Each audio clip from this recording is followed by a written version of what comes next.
નમસ્તે સર્વ દર્શકોને શ્રી સરસ્વતી વિદ્યા મંદિરના પોડકાસ્ટમાં તમારું સ્વાગત છે. હાલમાં જ ધોરણ 8, 9 અને 10નો પ્રવાસનું આયોજન થયું હતું મધ્યપ્રદેશ ખાતે. તો તે પ્રવાસમાં જનાર ધોરણ 10ની વિદ્યાર્થીની પૂર્વાબેન મોતા આપની સાથે છે. તો હું આજે એમને થોડાક પ્રશ્નો પૂછીને અને તેમનો પ્રવાસનો અનુભવ જાણીશ. તો પૂર્વાબેન, તમે અહીંયાથી માંડવીથી ક્યારે નીકળ્યા હતા?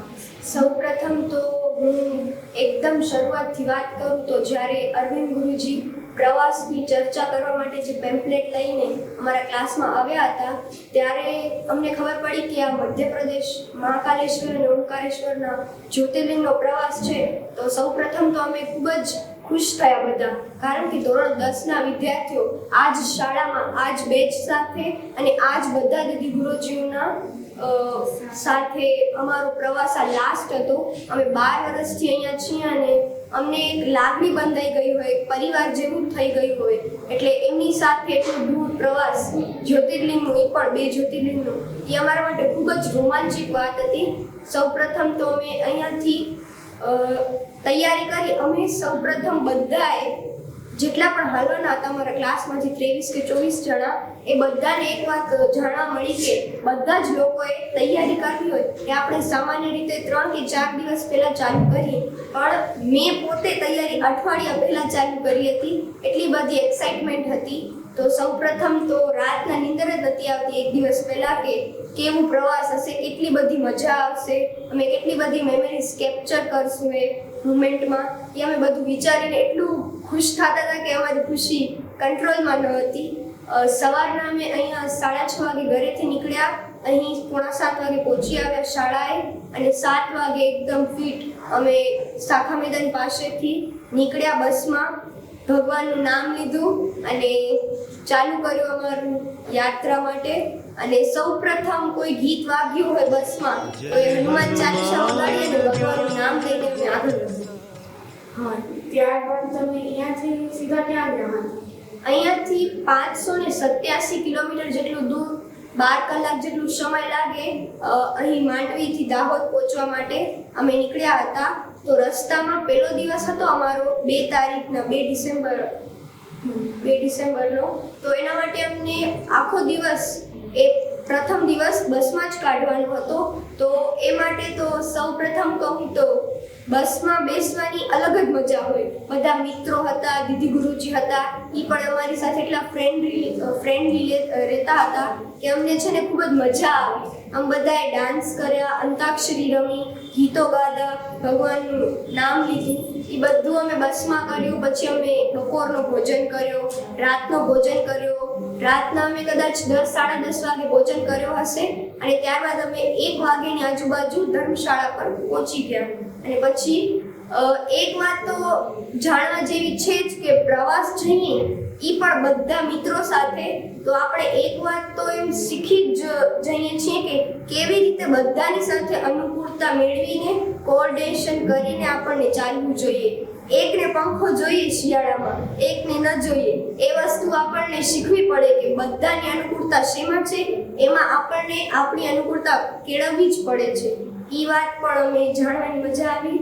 પછી બીજા દિવસે અમે ડાયરેક્ટ તૈયાર થઈ સવારના 5 વાગે નાસ્તો કરી અને ઉજ્જૈન માટે નીકળી ગયા ગુજરાત દાહોદથી. અને રસ્તામાં અમને કદાચ 4-5 કલાક લાગ્યા હશે. તો અમે ઉજ્જૈન પહોંચ્યા મધ્યપ્રદેશ. ત્યાં અમે સૌપ્રથમ બપોરનો ભોજન કર્યો અને ધર્મશાળા પર ઉતારો કરી તૈયાર થયા અને તરત જ મહાકાલેશ્વરના દર્શન માટે નીકળી ગયા. અને સાચે કહું તો એ દર્શનનો એક અલગ જ લહાવો છે. અમે જ્યારે કેમ્પસમાં એન્ટર થયા, લાઈનમાં ઊભા હતા, ત્યારે અમે બધા જ વિદ્યાર્થીઓ સતત ભગવાનના નારા લેતા હતા, ભગવાનનું નામ લેતા હતા. બધાના ચહેરા પર એક અલગ જ ખુશી હતી. અમે એન્ટર થયા, ગયા મંદિરમાં. તો પંડિતજીએ જોયું કે આ બધા વિદ્યાર્થીઓ છે તો એમણે અમને સ્પેશિયલ એન્ટ્રીમાંથી જવા દીધું. એ પણ મોટી વાત કહેવાય કે અમે 5 મિનિટ સુધી ભગવાનના દર્શન કર્યા, ત્યાં જ ઊભીને ભગવાનની પ્રસાદી મેળવી, ફૂલો લીધા, ત્યાંના હાથમાં દોરો બંધાવ્યો, ભગવાનનો તિલક કરાવ્યો. એ અલગ જ લહાવો હતો. પછી ત્યારબાદ અમે રાતનો ભોજન કર્યો ધર્મશાળામાં અને રાતના મોડે 11:30 વાગે અમે બજાર ફરી. બજાર ફરવાની એક અલગ જ મજા આવે. અમે બધાએ ખરીદી તો કરી જ, સાથે સાથે અમે બધાએ રાતનું ભોજન કરી, ફરી અમે પાણીપુરી ને બીજો બધો નાસ્તો કર્યો, જે હાલ્યા હતા એ બધાને ખબર છે કે કેવી મજા આવી એમાં. બધાએ ખૂબ મસ્તી પણ કરી. તમને આટલા દિવસના પ્રવાસને અંદર થાક લાગ્યો કે હવે નહીં ઘરે જવું છે? હવે એવું તો ક્યારે વિચાર જ ન આવ્યું કે 4 કે 5 દિવસનો આ પ્રવાસ હતો, પણ ખબર જ ન પડી કે એક આંખના પલકારા સાથે આ પ્રવાસ પૂરો થઈ ગયો. મિત્રો સાથે તો એ પ્રવાસ હજી વધુ અનેરો આનંદ આપે એવો બન્યો હતો. અને અમને તો એમ હતું કે હજી 4 દિવસ ભલે પૈસા અમે વધુ ફી ભરી અને વાલીને વિનંતી કરીને કે હજી આ 4 દિવસનો પ્રવાસ વધારી નાખો, 8 દિવસનો કરીને નાખવો હતો. એ અમારો વિચાર હતો, પણ એ તો હવે વિચાર જ નહીં. તમને હરેક જગ્યાએ હરેક સ્થળે એવું થતું હશે ને કે હવે અમારો આ છેલ્લો વર્ષ છે અહીંયા? હા, એ તો થયું જ કે હવે અમારો છેલ્લો પ્રવાસ છે. અમે 10મામાં હતા, 10મામાં છીએ, તો અમારો આ 12 વર્ષનો જે યાત્રા હતી અહીં સ્કૂલની સફર હતો એ પૂર્ણ થવા આવ્યો હતો, અને 10માનો આ છેલ્લો પ્રવાસ હતો.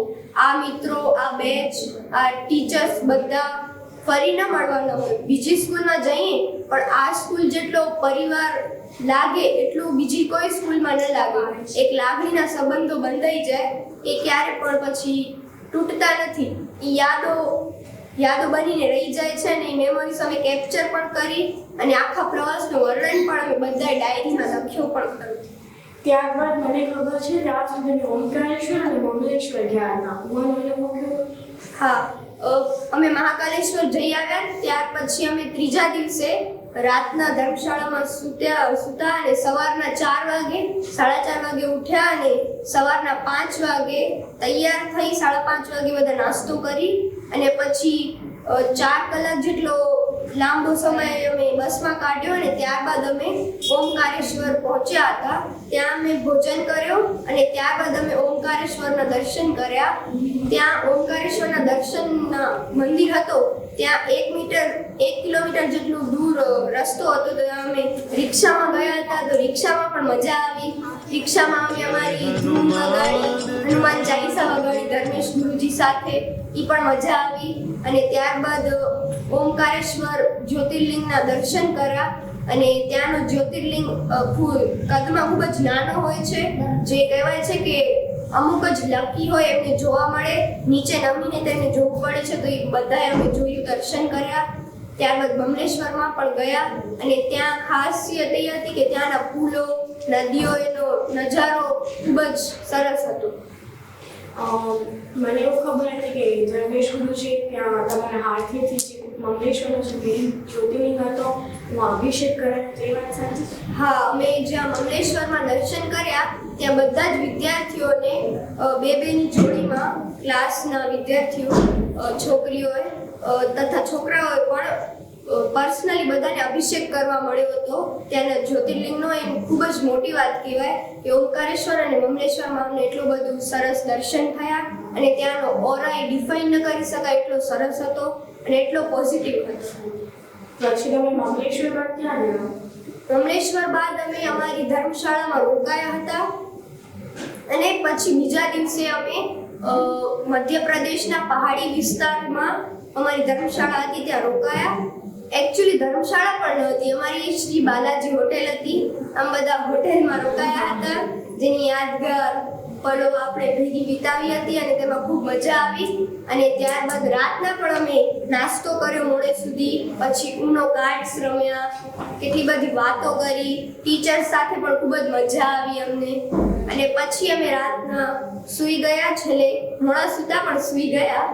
અને ત્યારબાદ અમે મધ્યપ્રદેશના પહાડી વિસ્તારમાં જે કિલ્લાઓ અને મહેલો આવેલા હતા ત્યાં માંડવગઢ ગયા હતા. જહાજ મહેલ, હિંડોળા મહેલ, ચંપા બાવડી, એ બધા સરસ એવા મહેલ હતા. ત્યાં મુખ્ય મહેલ કહીએ તો રૂપમતી મહેલ હતું, જેમાં બહુ જ મજા આવી. ત્યારબાદ તમે ઇકો પોઈન્ટમાં ગયા હતા?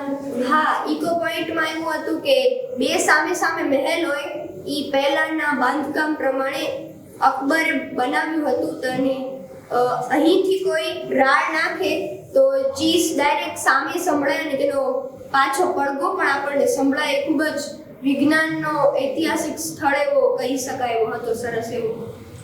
હા, તમને માંડવમાં ઠંડી લાગી હતી કોઈ પહાડી વિસ્તાર છે?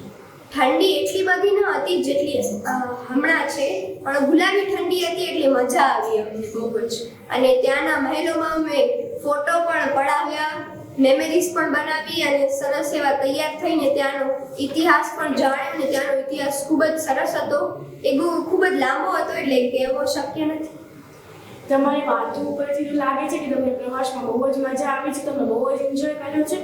તમારા પ્રવાસમાં કોઈ ન ગમ્યું હોય એવું કંઈ થયું? ન ગમ્યું હોય એવું કંઈ ન હતું, પણ એક જ વાત અમને ખટકતી હતી કે અમારો લાસ્ટ ટૂર હતો આ સ્કૂલનો, જ્યાં અમે 12 વર્ષ વિતાવ્યા. તો છેલ્લા દિવસે અમે નીકળવાના હતા ઘરમાં પાછા માંડવી આવવા માટે. તો ત્યારે છેલ્લા દિવસે રાતના ભોજન કરતા 10મા ધોરણના બધા જ વિદ્યાર્થીઓ થોડા ઇમોશનલ થઈ ગયા હતા. ઇવન અમે પણ બધા એમાં હતા જ. તો એ થોડું દુઃખ હતું, પણ બહુ જ મજા આવી. અમે ઘણી બધી મેમરીઝ બનાવી, ફોટોસ ક્લિક કરાવ્યા, રીલ પણ બનાવ્યા, એમાં બહુ મજા આવી. એક પ્રશ્ન હતો કે તમે ડાકોર જવાના હતા, પછી ડાકોર કેમ ગયા?